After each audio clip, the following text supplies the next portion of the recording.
Entonces, ¿qué fue lo que pasó con el gobierno de Fujimori? Que hizo cosas que había que hacer.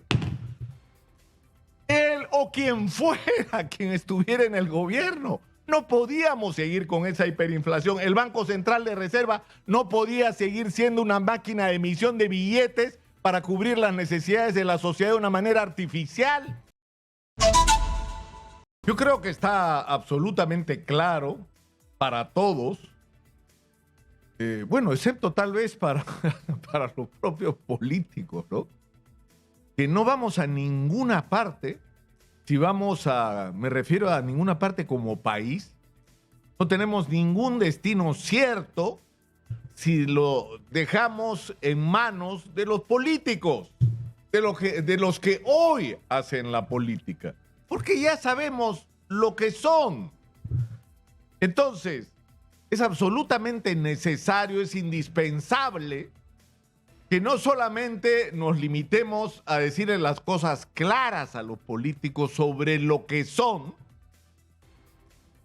sino que iniciemos un proceso serio de construcción de lo que debe ser el gran proyecto nacional para construir el Perú que todos queremos incluso más allá de las diferencias ideológicas que puedan separar circunstancialmente a unos de otros.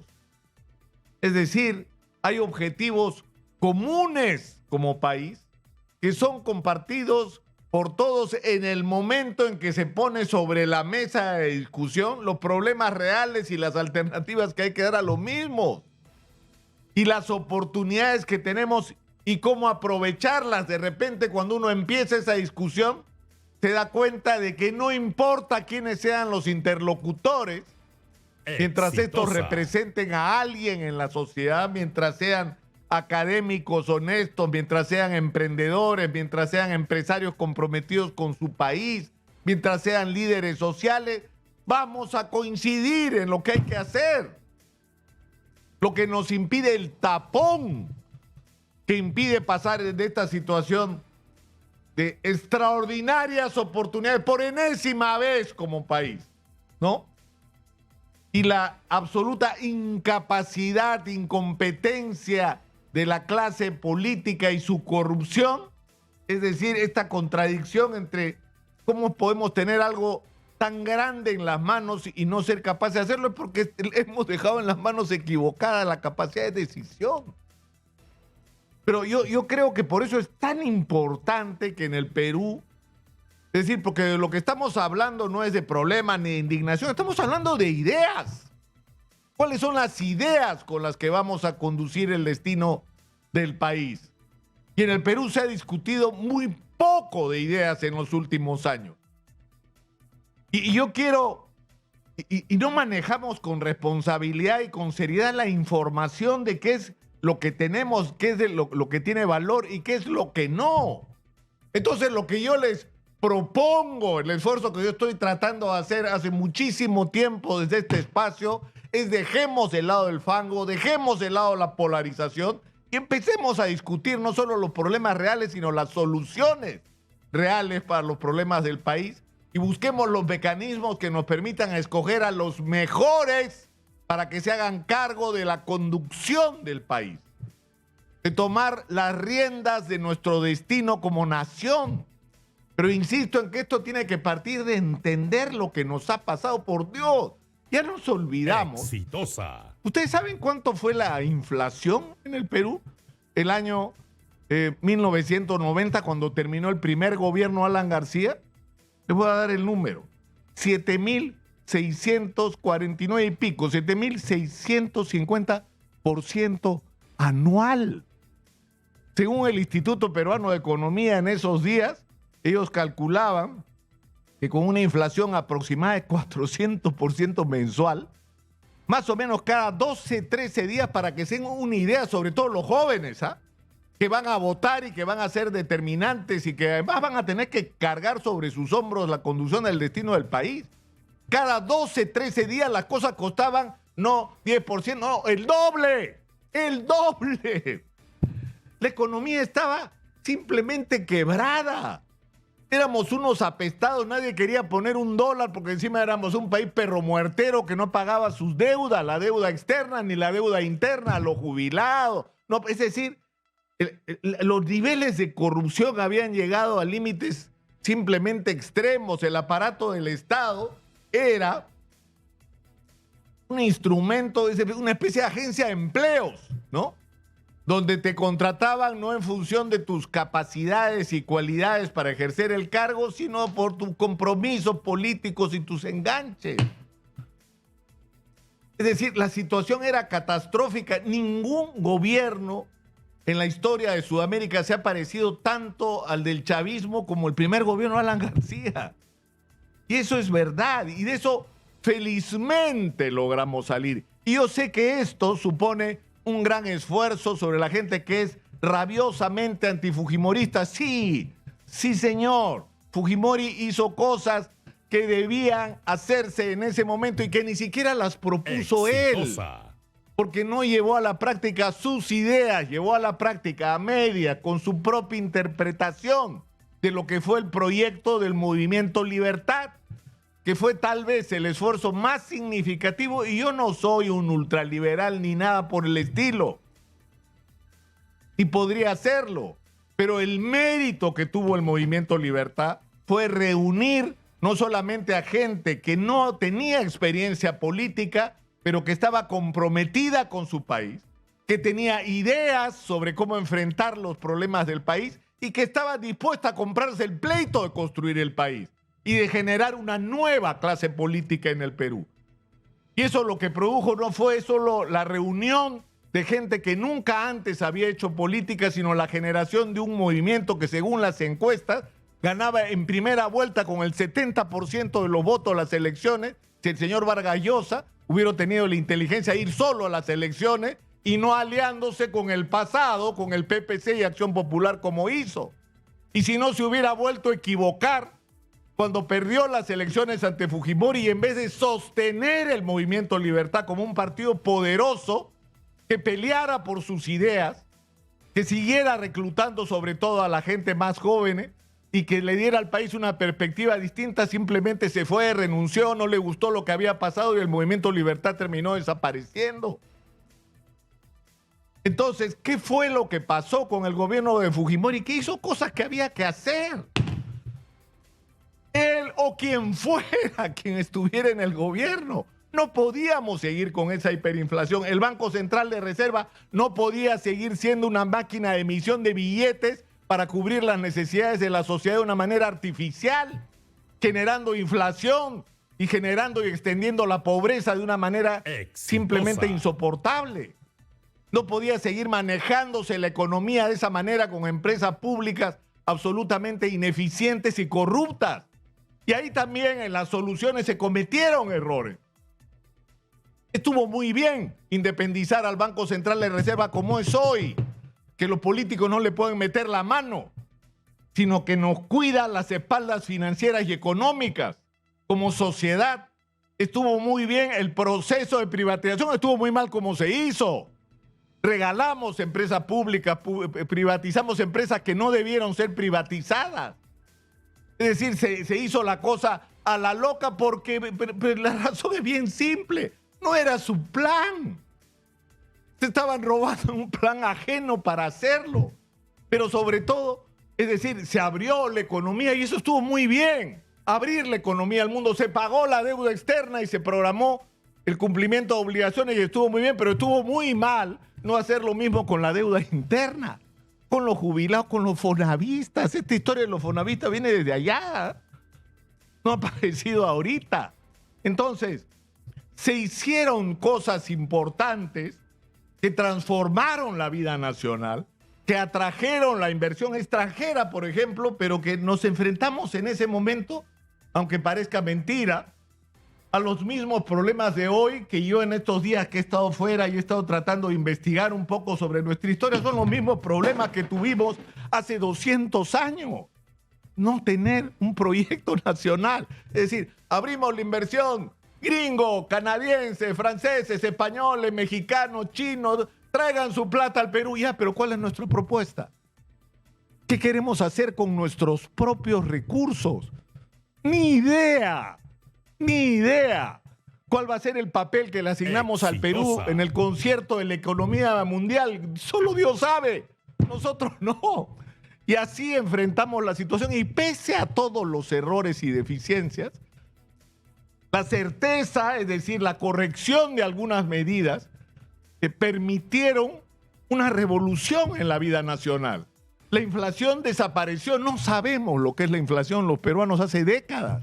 No conocemos eso que agobió hasta hace poco a los argentinos y enloquece a los venezolanos. Para nosotros ya no es un problema desde el año 1990 o a partir del año 1990. Y un hecho que ocurrió gracias a la apertura de la inversión, gracias al aumento de los ingresos que esto generó, sobre todo por el desarrollo de la explotación del mineral de una manera expansiva, fue el crecimiento del presupuesto de la República. Y yo quiero insistir sobre esto, porque yo creo que acá hay un asunto clave. Fíjense ustedes, ¿ah?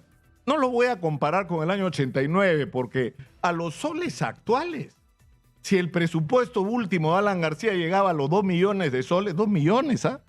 No estoy exagerando, 2 millones de soles era lo que había para... Por eso en las oficinas públicas al mediodía apagaban la luz, mandaban a la gente a su casa porque no había para sostener la energía. Mandaron a los policías a que se busque chamba. Un día chambeas en la policía y otro día búsquete en la calle, hermanito, porque no hay para pagarte. Así estábamos, pero en fin, a lo que voy es que el presupuesto de la República, es decir, el dinero que tenemos para gastar para resolver los problemas de los peruanos, el año 2000, o antes incluso, el año 92 ya era de 6.900, casi 7.000 millones de soles actuales.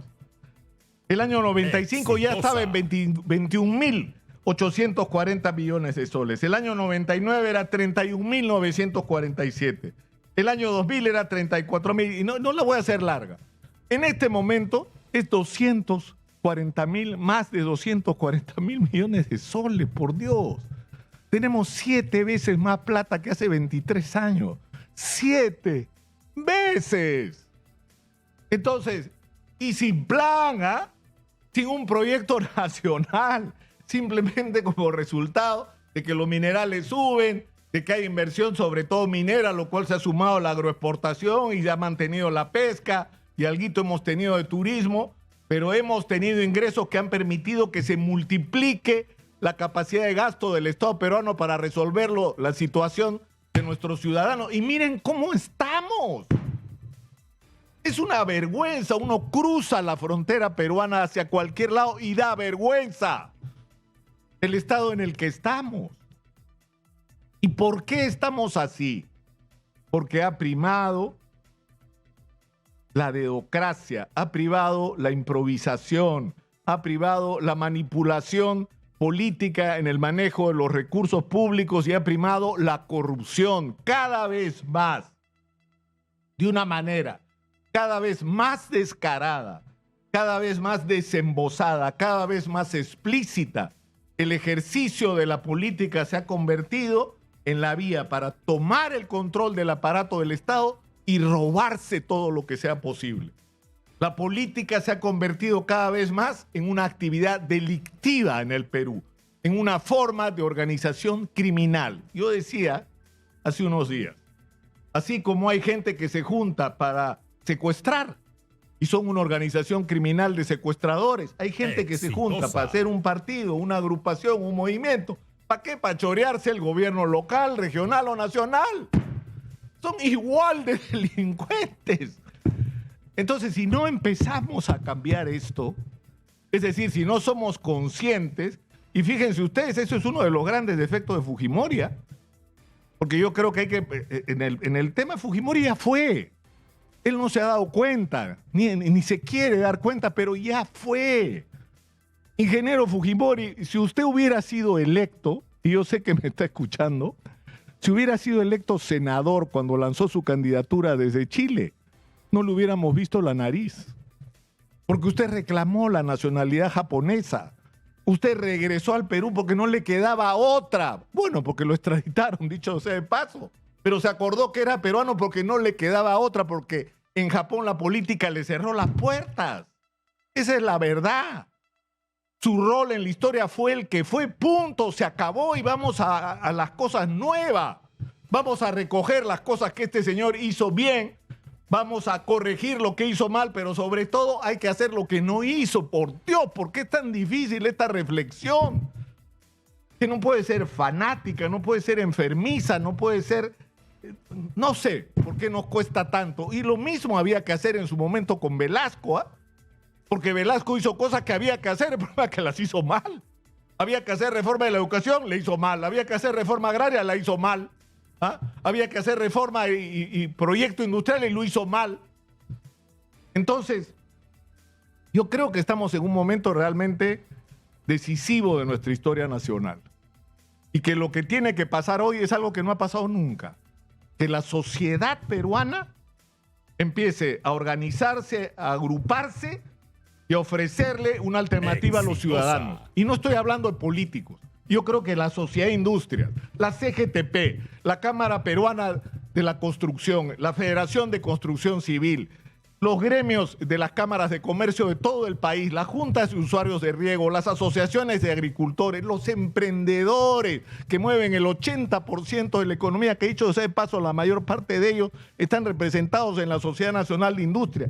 Toda esta gente tiene que juntarse con los colegios profesionales, con las facultades de las universidades para generar un gran proyecto nacional y generar desde ahí la construcción de una nueva clase dirigente en este país. Porque si no, lo que nos va a pasar es que dentro de 50 años o no sé cuántos, nuestros descendientes llorarán la tragedia nacional de que por enésima vez en su historia, los peruanos perdimos la oportunidad de enrumbarnos en el camino hacia el primer mundo, que no es otra cosa que vivir en democracia, en mutuo respeto, organizando la explotación de nuestros recursos para que todos se beneficien. Algunos se harán ricos, por supuesto que sí, pero no a costa del empobrecimiento de los otros, sino que el progreso de la sociedad, el acceso a la educación de calidad, de la salud de calidad, de los servicios, de las posibilidades extraordinarias que ahora la comunicación van a hacer para todos.